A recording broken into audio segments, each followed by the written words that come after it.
पांच बार के एमएलए, छठी बार जी आप एमएलए के लिए कॉन्टेस्ट कर रहे हैं। क्या बात है इस इलाके में, खासतौर से आपकी कॉन्स्टिट्यूएंसी में, कि बार बार आपको वोटर पसंद करते हैं, चुनते हैं और आपके ओपोनेंट क्रिटिसाइज तो करते हैं लेकिन एक इफेक्टिव फाइट नहीं दे पाते? काम है, खिदमत है और मजलिस कामयाबी है। इसकी वजह से मुसलसल आवाम का भरोसा, एतमाद और उनकी दुआएं हमारे साथ रही हैं और हर इलेक्शन ये बता रहा है कि मेजॉरिटी अक्सरियत बढ़ती रही है। खासतौर पे आपके इलाके की बात करें तो जहाँ पर ये middle class, lower middle class इलाका है, काफी यहाँ पर डिफेंस एस्टेब्लिशमेंट है, आपके एक काम को लेकर बार बार हम जब जाते हैं ग्राउंड पे तो चर्चा जरूर होती है, वो आपके एजुकेशन को लेकर। आप जो एजुकेशन में काम कर रहे हैं, आपका जो एजुकेशनल इंस्टीट्यूट है उसके बारे में बार बार लोग बात करते हैं। क्या ये एजुकेशनल जो इंस्टीट्यूशंस हैं ये आप खुद से करते हैं या गवर्नमेंट से फंडेड हैं? क्या है इनका और कैसे ये लोगों को ज्यादा पसंद आ रहा है, कैसे वोटर्स को काफी इफेक्टिवली इन्फ्लुएंस करता है? देखिए, 99 में जब मैंने पहला इलेक्शन लड़ा था अपना, तो उस वक्त मैंने सबसे पहले जो वादा किया था तो वो वादा ये था कि इंतशार का खात्मा करेंगे, इत्तेहाद को पैदा करेंगे, आपकी आवाज को हिंदुस्तान भर में पहुंचाएंगे। और दूसरा वादा ये था कि मासूम बच्चों के हाथों में कलम थमाएंगे और खाने पर किताबों की बस्तों का बोझ देंगे। तो यही बातें थी जिसकी वजह से अवाम ने कबूल किया और आज से 25 बरस पहले मुझे कामयाबी दी। तो उस फर्स्ट टर्म में ही हमने हमारे एजुकेशन के तरफ काम करना शुरू किया था। जब चंद्रायन गुट्टा का बहुत सारा हिस्सा आज या खुदपुरे में है, तो वहां से हमने अपने तालीमी सफर का आगाज किया, स्कूल का आगाज किया और आज 14 बिल्डिंग्स हैं, ऑलमोस्ट 9 स्कूल्स हैं और फिर in next few years I think more 3 schools are under construction, 15,000 students are studying. तो ये सारी चीजें गवर्नमेंट से फंडेड नहीं है, ना ही MIM पार्टी से फंडेड है, बल्कि ये मेरे पर्सनल है। मैं और मेरी फैमिली इसको चलाते हैं। अगर हम बात करें सर पॉलिटिक्स, ये तो आपके सोशल वर्क हो गए, कितना डिफरेंट है? आपके वालिद भी पॉलिटिक्स में रहे, आप 5th टाइम में मिले हैं, कितना डिफरेंट है उस एरा का पॉलिटिक्स, अभी का पॉलिटिक्स? और क्या लगता है क्या होगा तेलंगाना में? काफी गर्मा गर्मी है, कांग्रेस दम भर रही है, बीजेपी दम भर रही है, आप तो हैं ही मैदान में। देखिए, पॉलिटिक्स फादर ने जो की थी वही पॉलिटिक्स को हम भी कर रहे हैं। माय फादर उस वक्त एजुकेशन इंस्टीट्यूट्स को बनाए थे, प्रोफेशनल कॉलेजेस, हॉस्पिटल, और आज हम बुनियादी तालीम पर तवज्जो दे रहे हैं। और इलेक्शन में तो हर कोई दावे करता है कि हम जीत रहे हैं, लेकिन मुझे यकीन है कि जहां जहां MIM लड़ रही है वहां से MIM कामयाब होगी। और हमारे पार्टी प्रेसिडेंट और हमारी पार्टी ने यही कहा है कि MIM वोट दे जहां पे MIM है और बाकी जगह BRS को। तो मुझे उम्मीद है कि MIM भी जीतेगी जहां जहां लड़ रही है और BRS भी अक्सरियत हासिल करेगी। अगर हम बात करें कांग्रेस की सर, कांग्रेस लगातार MIM के मुखिया हैं, सदर हैं, असदुद्दीन ओवैसी, उनके ऊपर टारगेट करते हैं, आपके ऊपर भी टारगेट करते हैं। कांग्रेस के जो प्रेसिडेंट हैं रेवंत रेड्डी, वो खासतौर पे आप लोगों के ऊपर ये आरोप लगाते हैं कि आप लोग एक मैच फिक्सिंग कर रखी है बीजेपी के साथ और उसकी वजह से आप लोग जो है दूसरे राज्यों में जहां कांग्रेस को हराने का काम करते हैं, यहाँ पर इफेक्टिवली आप बीजेपी से फाइट नहीं करते। देखिए, हम हर वक्त करते रहे हैं। जिस वक्त मजलिस इत्तेहाद मुस्लिमीन का अहिया हुआ था तो उस वक्त भी लोगों ने यही कहा था कि हैदराबाद में MIM की जरूरत नहीं है। पॉलिटिकल एम्पावरमेंट के लिए आप स्ट्रगल न करें, बल्कि यही रेवंत रेड्डी के जो और राहुल गांधी के नाना थे जवाहरलाल नेहरू ने, उन्होंने भी कई मरतबा अपने लोगों को भेजा और मेरे ग्रैंडफादर अब्दुल वाहिद ओवैसी से कहा कि ये कागज है, इस पर दस्तखत कर दीजिए और कह दिए कि नॉन पॉलिटिकल पार्टी रहेगी MIM, तो हम आपको रिलीज कर देंगे। वो 11.5 महीने जेल में थे और हमने जिदोजहद की उसके बाद, और उसका नतीजा आज ये है कि प्रोफेशनल कॉलेजेस है, हॉस्पिटल्स है, हमारे स्कूल है, MP है, MLAs हैं। तो अगर आज हम पॉलिटिकल स्ट्रगल नहीं करेंगे और अगर आज हम इंतखाबात में हिस्सा नहीं लेंगे तो फिर पार्टी सुकड़ के रह जाएगी। माइनॉरिटी के पॉलिटिक्स की बात होती है सर देश भर में, हम देखते हैं कि असदुद्दीन ओवैसी अलग अलग कल इनफैक्ट वो राजस्थान में भी थे, बार बार माइनॉरिटी की यूनिटी और माइनॉरिटी के हितों पे बात करने वाली पॉलिटिकल पार्टी नहीं रही है। उनके स्पीचेस में ये होता है कि आपको एक वोट बैंक की तरह माइनॉरिटी को यूज किया।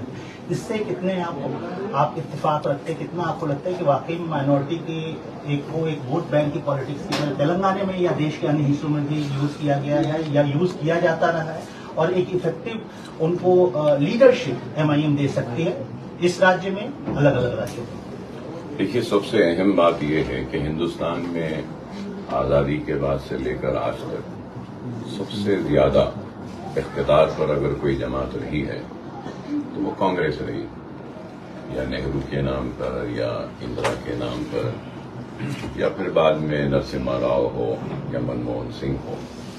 लेकिन इनकी आदत रही है कि अगर आज मुसलमानों की जो हालात है इससे कोई इनकार नहीं कर सकता, और हर वक्त जब भी कांग्रेस कमजोर होती है तो इसकी तारीख रही है कि वो फिसादात करवाई। फिसादात के बाद, तबाही के बाद मुसलमान जब गुस्से में आते हैं तो कमीशंस बनाए और मुसलमानों की पसमानदगी, मुसलमानों की जो पिछड़ापन है, इसके ऊपर मुसलमान गुस्से में आया तो कमेटीज बनाई, कभी गुजराल कमेटी बनाई, कभी सच्चर कमेटी बनाई, कभी रंगनाथ मिश्रा कमेटी बनाई, तो कभी कमेटी बना के खुश किया, तो फिसादात में तबाही और बर्बादी करवाकर कमीशंस बनाकर किया, श्री कृष्णा कमीशन हो या दूसरे कमीशन हो। और उसके बाद में भी मुसलमान जब नाराज रहा तो उन्होंने फिर रमजान में इफ्तार की दावत कर दी या अजमेर शरीफ के लिए चादर भेज दी। इन्होंने तो मुसलमानों का इस्तेमाल किया है वोट बैंक की तरह, और सारे रिपोर्ट सामने हैं कि मुसलमान सबसे पिछड़ा हुआ है, सबसे पीछे है, सबसे कमजोर है। और आज अगर हम देखते हैं कि तेलंगाना में मजलिस इत्तेहादुल मुस्लिमीन की वजह से लिटरेसी रेट यहाँ पे स्टेट की क्या है और मुस्लिम्स की क्या है, तो Muslims literacy rate is higher than the state literacy rate. So this is the achievement of MIM, and I think because of the presence of MIM, now everybody is forced to say that कि हम ऐसा करेंगे, हम वैसा करेंगे। The question arises is that कि 11% minorities are there in Rajasthan. Here, and if you have to calculate, the total number is around 62 lakhs. Here the Muslim percentage is 12%, और population number में देखें तो 50 lakhs. There the budget is 290 crores. Here the budget is 2,200 crores. Now if the Congress and Revant says that we will make it 5,000, thank you. It is the presence of MIM, Asad Owaisi and Akbar Owaisi, that they are forced to say that we will make it 5,000.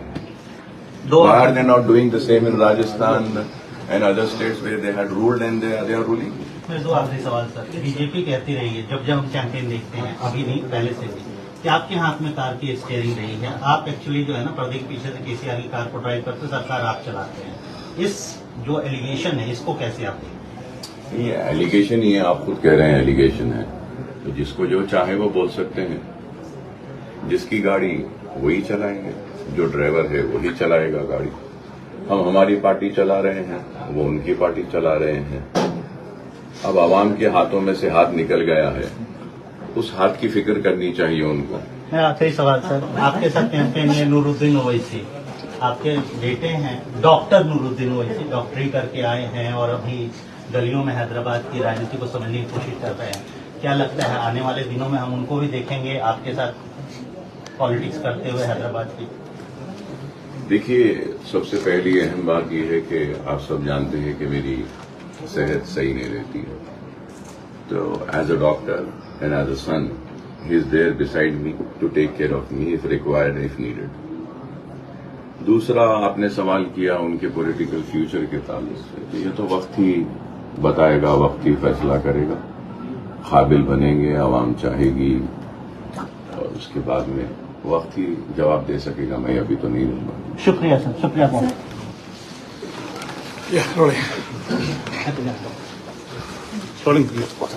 Hyderabad के चंद्रायन गुट्टा से 5 बार विधायक रहे और छठी बार मैदान में उतरे अकबरुद्दीन ओवैसी हमारे साथ इस वक्त जुड़ रहे हैं। तो thank you so much for joining with us. सबसे पहले ये कि क्या कारण है कि यहाँ पर लोग जो आपको इतना पसंद करते हैं और दोबारा जो है आपको लगता है कि यहाँ से आपकी जीत होगी? दोबारा नहीं, छठवीं मरतबा। जी। और इसकी वजह यही है कि हमने काम किया, मेरे पार्टी ने कामयाबी के साथ अवाम के खिदमात किए और मैं भी मुसलसिल अवाम के दरमियान में रहता हूं, अवाम के दुख दर्द में उनके साथ रहता हूं और अवाम की जरूरत को, अवाम की नफ्स को पकड़ कर काम करता हूं, इसलिए बार बार जीत रहा हूं। सर, ओल्ड हैदराबाद में और लगातार आपके जितने भी सीट्स है वहां पर हम जब पहुंच रहे थे, लोग जो आपके काम की काफी चर्चा कर रहे हैं, चाहे वो कोविड के वक्त के काम हो या फिर एजुकेशन को लेकर हो, मेडिकल सुविधाएं हो, किस तरह से सब कर पाते हैं और कौन मतलब क्या ये सरकार के साथ मिलकर है या आप खुद से कर रहे हैं सर? नहीं, ये सरकार के साथ नहीं है, ना ही जो है सो इसमें MIM का कोई है, ये मेरा जाती है और पर्सनल है। कोविड में भी हमने करीब 12 करोड़ के सरफे से पूरे शहर हैदराबाद में अनाज तकसीम किया था और गैस सिलेंडर्स हमने दिए थे और मेडिकल कैंप्स के जरिए भी हमने लोगों की मदद की थी, फ्री दवाइयाँ दी थी करीब 1 करोड़ की, 33 कैंप्स करवाए थे हमने। फिर उसके बाद में फ्लड आया तो फ्लड में भी हमने आवाम के दरमियान में रहकर काम किया, जो सारे लोगों के घर मुतासर हुए थे उनकी हमने हमारी टीम के जरिए उनके रेफ्रिजरेटर्स को रिपेयर करवाया, गाड़ियों को रिपेयर करवाया, उबर ओला के जो उनकी जो गाड़ियां थी वो खराब हो गई थी उसको हमने किया। कोविड के टाइम पर हमने हुफाज की मदद की, स्कूल्स बंद थे, टीचर्स को भी हमने उनकी भी मदद की और वीडियोग्राफर शादी खाने भी बंद थे तो उनकी भी हमने मदद की। तो हमने बहुत काम किया है और काम कर रहे हैं और ये एजुकेशन की तरफ हमारा जो काम है इसमें 15,000 चिल्ड्रन अभी पढ़ रहे हैं, तो ये भी मेरा पर्सनल है, मेरा पर्सनल ट्रस्ट है, उसके जरिए अपनी जेब से चला रहा हूं। और मैं समझता हूं कि तालीम ही एक ऐसी चीज है जिसके जरिए एक इंसान की सोच को बदला जा सकता है, उसकी फिक्र को बदला जा सकता है और उसकी जिंदगी की नाकामियों को कामयाबी में बदला जा सकता है और अंधेरों को हटाकर नए उजालों को लाया जा सकता है। सर, आपका काम बेशक जो है लोग काफी पसंद करते हैं, लेकिन दूसरी ओर आपके बयानों को लेकर जो राजनीति भी खूब होती है, उसको लेकर आप क्या कहेंगे? देखिए, हम हक बयान करते हैं और इज़ारे हक से हम कभी मुंह नहीं मोड़ते। सर, तो लोगों को हमारा हक बयानी शायद पसंद ना आए तो वो उनका प्रॉब्लम है, हम तो जो सही है, जो हक है वो बयान करते हैं। सर, इस बार तेलंगाना में माइनॉरिटी वोट बैंक को लेकर मानो एक होड़ सी मची। कांग्रेस लगातार कह रही है कि माइनॉरिटी हमारे साथ है, ओवैसी ब्रदर्स ने सिर्फ इनका इस्तेमाल किया है, उन्हें आप क्या कहेंगे? कांग्रेस ने सारे हिंदुस्तान में मुसलमानों का इस्तेमाल किया है, मुसलमानों को धोखा दिया है, मुसलमानों की पसमानदगी पर कभी काम नहीं किया है और मुसलमानों को फिसादात 55,000 फिसादात के जरिए तबाह और बर्बाद किया है और फिसादात के गुस्से को थमाने के लिए इंक्वायरी कमीशंस बिठाए और उससे भी इंसाफ नहीं किया। चाहे मलियाबाद हो, रोड किला हो, हाशिमपुरा हो, गुजरात हो, अजमेर हो, हिंदुस्तान में 55,000 फिसादात देने वालों का नाम कांग्रेस है और मुसलमानों की पसमानदगी पर गुजराल कमेटी बनाई, कभी सच्चर कमेटी बनाई, कभी रंगनाथ मिश्रा, कभी कुंडू कमेटी, तो फिर भी उसके बाद मुसलमान सबसे पीछे पिछड़ा हुआ है। और अगर आज बीजेपी अगर ताकतवर है तो ये खुद कांग्रेस की सबसे बड़ी कमजोरी की निशानी है कि उनकी नाकामी की वजह से आज बीजेपी ताकतवर बनकर मुसलमानों पर जो भी जुल्म हो रहा है हिंदुस्तान में उसका जिम्मेदार कांग्रेस है। सर, आखिरी 2 सवाल लूंगी। इन दिनों आपके जो बेटे हैं डॉक्टर नूरुद्दीन, वो काफी चर्चे में है, क्या एक्टिव पॉलिटिक्स में जल्द ही उन्हें हम देखेंगे? नहीं, ये तो वक्त ही बताएगा, वक्त ही फैसला करेगा। ये मीडिया का क्रिएशन था, अखबारात में लिखा गया। He is a qualified doctor, not only a qualified doctor, but he's completed his MD and now he's pursuing his MRCP Part 2 and FRCA. So he's well focused on his education and building his future career as a doctor, qualified doctor. And about politics, I think time will decide. Sir इस बार जो है B team लगातार आपको कहा जाता है आपकी party को कि बीजेपी की बी टीम है। इस बार रैली में भी जो ये आरोप बार बार लग रहा है कि मोदी और बीजेपी से ज्यादा राहुल गांधी पर इसलिए वार किया जा रहा है कि कहीं ना कहीं जो है बिहाइंड द कर्टेन एक तरह से बीजेपी के साथ है ये पार्टी। इस आरोपों को लेकर आप क्या कहेंगे? देखिए, इस आरोपों के ताल्लुक से मेरे पार्टी प्रेसिडेंट ने बार बार कहा है, मैं फिर से यही कहूंगा कि उनका इख्तियार है, वो जो चाहे बोल सकते हैं, लेकिन हिंदुस्तान के मुसलमानों ने हाथों हाथ हमको लिया, हमारी बात को कबूल किया और हमारा साथ दिया। उसका नतीजा ये है कि रियासत तेलंगाना में आज मजलिस इत्तेहादुल मुस्लिमीन एक ताकत है और हमारी ताकत को देखते हुए वो मजबूर है कि रोजाना बगैर हमारा नाम लिए कि वो अपनी कैंपेन नहीं कर सकते। मामू की सरकार इस बार टीआरएस की सरकार जरूर होगी। तो देखिए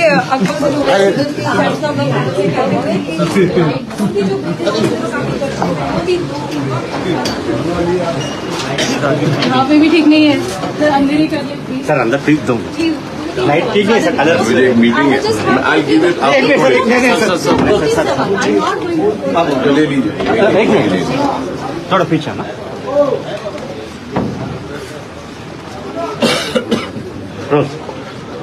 बीआरएस के कार की स्टीयरिंग जो है वो ओवैसी भाइयों के हाथ में है। ये लगातार विपक्ष की तरफ से कई बार कहा गया है, लेकिन ओवैसी भाई हमेशा ये कहे कि हमारे पतन की डोर जो है वो हमारे हाथ में है। इस बार हमारे साथ असद जी नहीं बल्कि अकबर ओवैसी जी है, छठी बार उतर रहे हैं। कैसा माहौल बन रहा है और खासकर तब जब कांग्रेस भी जो है आगे बढ़ रही है और माइनॉरिटीज की बात हो रही है। यहाँ ओल्ड सिटी में और बिलखुसूस चंद्रायन गुट्टे में तो कांग्रेस कहीं पर भी नजर नहीं आ रही। क्या आपको नजर आई? तो वो तो है ही नहीं यहाँ पे। वो सिर्फ बोम पिटारा करती है, बलवा करती है, झूठे प्रोपगंडे। और जिस तरीके से मैं ये कहूँगा कि आज़ादी से लेकर आज तक धोखा देती आई है मुसलमानों को और मुसलमानों को पिछड़े समाज से में भी सबसे पीछे अगर किसी को खड़ा कर दिया है तो वो मुसलमान है। तो इसके जिम्मेदार कांग्रेस है और कांग्रेस का इख्तियार आप जानते हैं कि न सिर्फ आंध्र प्रदेश व तेलंगाना में सबसे ज्यादा इख्तियार कांग्रेस का रहा, हिंदुस्तान में उनका इख्तियार रहा। तो सवाल ये है कि फिर मुसलमान पिछड़ा हुआ क्यों है और आज मुसलमान क्यों याद आ रहे हैं जब आपके हाथ में इख्तियार था। 40 बरस का इख्तियार तो आंध्र प्रदेश में था उनके पास, तो 40 बरस में आपने मुसलमानों की कमजोरी को दूर क्यों नहीं किया, पसमानदगी को दूर क्यों नहीं किया, मुसलमानों की जिंदगी में खुशहाली क्यों नहीं लाई और आज क्यों बातें कर रहे हैं? माइनॉरिटी डिक्लेरेशन दी गई है बाकायदा, जिसमें बात की जा रही है कि माइनॉरिटीज के लिए किया जाएगा, वो किया जाएगा। और ये भी आरोप लगा रहे हैं कि ओवैसी भाई जो है बीआरएस के साथ मिले हैं, इसीलिए अपने आप को हैदराबाद के आसपास ही उन्होंने अपने आप को सीमित किया है, उन्हें तेलंगाना में नहीं जा रहे हैं। या माइनॉरिटी वोट जो है इस बार काफी ज्यादा इम्पोर्टेंट होने वाला है। 40 जगहों पर जो है उनकी कहीं ना कहीं। देखिए, मजलिस इत्तेहादुल मुस्लिमीन और ओवैसी ब्रदर्स का डर है, ओवैसी ब्रदर्स और मजलिस इत्तेहादुल मुस्लिमीन का खौफ है कि हमारा प्रेजेंस है, इसलिए वो मजबूर है कि माइनॉरिटी डिक्लेरेशन करने के लिए। तो भाई आपने क्या राजस्थान में माइनॉरिटी डिक्लेरेशन किया? कितने मुसलमानों को राजस्थान से आपने टिकट दिया? यहाँ पर मुसलमानों की आबादी 50 लाख है और 2200 करोड़ का बजट मजलिस इत्तेहादुल मुस्लिमीन ने पहुंचाने में कामयाबी हासिल की। तो फिर ये कांग्रेस के माइनॉरिटी डिक्लेरेशन जो कल करे हैं उनसे पूछना चाहता हूं कि राजस्थान में 290 करोड़ का बजट माइनॉरिटीज का क्यों है? भाई वहां पे नहीं है इस वजह से कि मजलिस और ओवैसी ब्रदर्स नहीं है, यहाँ पे है इसलिए कि मजलिस और ओवैसी ब्रदर्स है। तो इसलिए हम वहां भी जा रहे हैं और वहां जाने के बाद में मुझे उम्मीद है कि राजस्थान में भी 5000 करोड़ का बजट हो जाएगा। बी टीम के आरोप जो है आप पर लगता रहा है और खासकर बीजेपी हो या कांग्रेस दोनों ही कहते हैं कि स्टीयरिंग जो है कार की स्टीयरिंग बीआरएस की वो आप लोगों के हाथ में है, कैसे कहेंगे आप? देखिए, हमारा निशान पतंग है और पतंग की डोर हैदराबाद और तेलंगाना के मुसलमानों के हाथ में। हमारी पतंग को ये मुसलमान खिला रहे हैं और हमारी पार्टी का काम हम करते हैं। अगर कोई समझ रहा है कि इनकी स्टीयरिंग, उनका हाथ, उनकी साइकिल हमारे पास है, तो ये गलत है। वो खैर उनकी सोच है, मैं उनके लिए दुआई करूंगा कि अल्लाह उनकी सोच को सही करे। आपने एक वक्त में कहा था कि करीब 50 जगहों से जो है हम चुनाव लड़ेंगे, लेकिन अपने आप को क्यों आपने 9 सीटों पर सीमित किया है? क्यों अपने आप को तेलंगाना में निजामाबाद में भी इस बार नहीं? हम तेलंगाना में जितने भी सीट्स लड़ना था, हमारे पार्टी प्रेसिडेंट और हमारे दूसरे सीनियर लीडर्स ने बैठकर डिसाइड किया था। और मैं आपको करेक्ट करना चाहता हूं कि मैंने ये नहीं कहा था कि हम 50 लड़ेंगे। मैंने ये कहा था कि अगर हमारे पार्टी प्रेसिडेंट फैसला करते हैं तो मैं जरूर उनसे बोलूंगा कि ज्यादा से ज्यादा सीट हमको लड़ना चाहिए। एक सवाल ये और भी- इलेक्शन लड़ने का फैसला मैं नहीं करता हूं, मेरे प्रेसिडेंट साहब करते हैं। लेकिन आपके बड़े भाई हैं तो उसलिए देखिए, भाई का रिश्ता है जरूर और रहेगा भी, लेकिन वो पार्टी के प्रेसिडेंट है और पार्टी का एक छोटा सा सिपाही मैं हूँ। तो हम सिर्फ हमारे सदर को बोल सकते हैं, फैसला लेना उनका इख्तियार है। एक सवाल ये भी उठता है कि विपक्षी पार्टियों द्वारा आप लोगों के ऊपर हमेशा दोनों भाइयों का आरोप लगता है कि आप भड़काऊ बयान देते हैं, माइनॉरिटी वोट्स लेने की कोशिश करते हैं, और एक ये भी कहते हैं कि अब तो मुद्दा ये हो गया है कि माइनॉरिटी वोट्स को इस्तेमाल किया जा रहा है।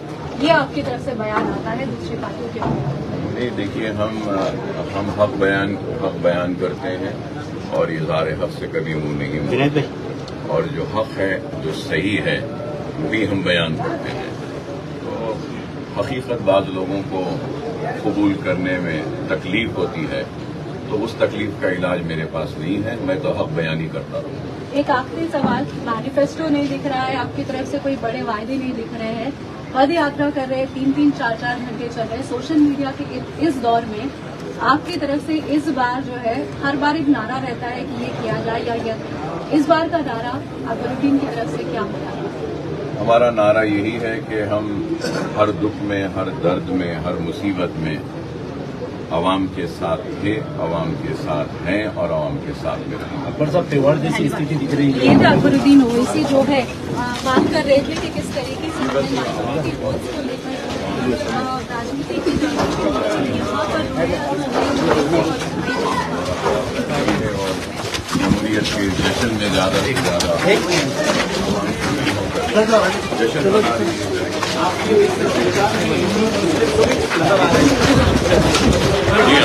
सारे लोग